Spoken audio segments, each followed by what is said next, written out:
Meanwhile, Senate Minority Leader Mitch McConnell was asked yesterday about Nikki Haley's announcement and whether it's time for the party to, quote, find a fresh face and move away from Donald Trump. Here is what McConnell had to say.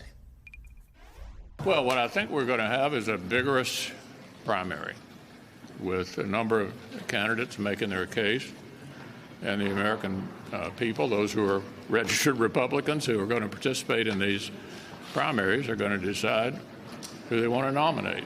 And I think it's going to be very, very competitive in these primaries, and we'll hope for the best. And obviously, I'm going to support whoever the nominee ultimately is. John, it's a refrain we've heard many times. People who claim they don't like Donald Trump says they will support him if he becomes the nominee. Also interesting to note the way Donald Trump handles different opponents or potential opponents. Nikki Haley, he wishes her luck. She followed her heart.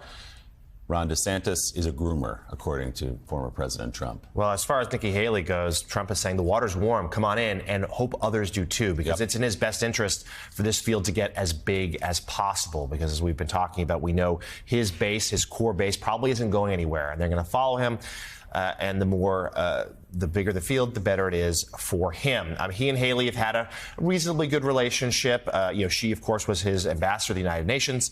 She has flip-flopped a lot as to whether or not Trump did the wrong thing on January 6th, whether or not she would run. She initially had said she wouldn't if Trump was in. She obviously changed her mind. I suspect that Trump will probably have warm words for others in his administration who also might want to run. We should mention Robert O'Brien, his former national security advisor, John Bolton, his former national security advisor, are also considering candidacies. We'll see how feasible any of those really are.